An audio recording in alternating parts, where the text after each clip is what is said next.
What's in a Name, Part 3, The Fort at the End of the Wall. Many people think that the names of Roman forts in Britain were Latin.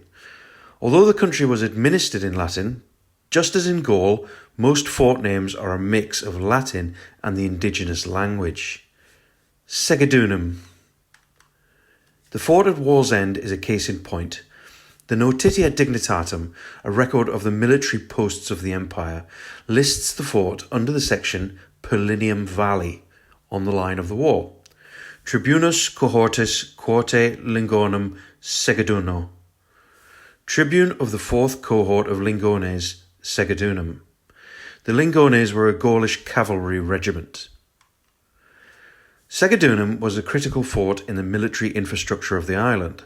It sits at a perfect apex above the River Tyne, looking down 2 long navigable reaches, almost to the coast in the east and almost to Newcastle in the west.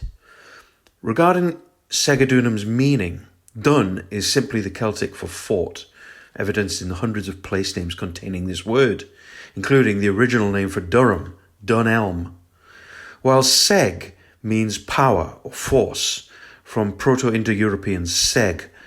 See German Sieg, meaning victory, as well as siege, coming from the Old French seg.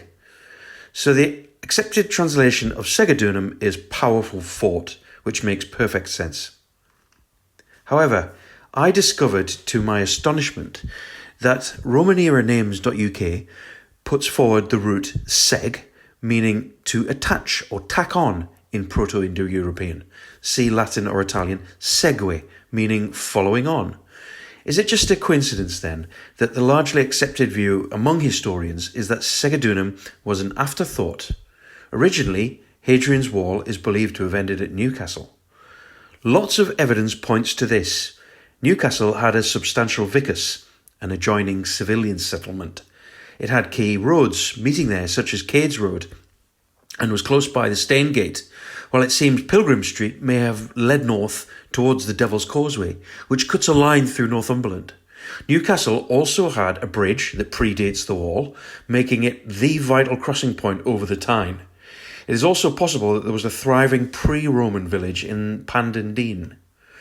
With its high promontory beside the Lochburn, which runs under Dean Street, Newcastle is an obvious place of strength.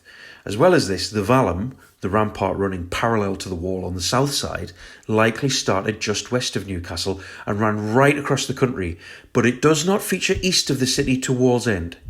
Most importantly, the section of wall between Newcastle and Wallsend is narrower than the wall west of Newcastle, indicating a later date consistent with the width of the wall in the west of the country.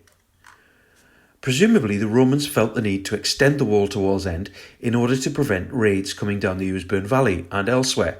And because Wallsend provided such a strategic situation relative to the river, it was viewed as a natural terminus. So for seg to mean attach or following provides a particularly apt candidate for the fort's meaning, that is to say, the added fort.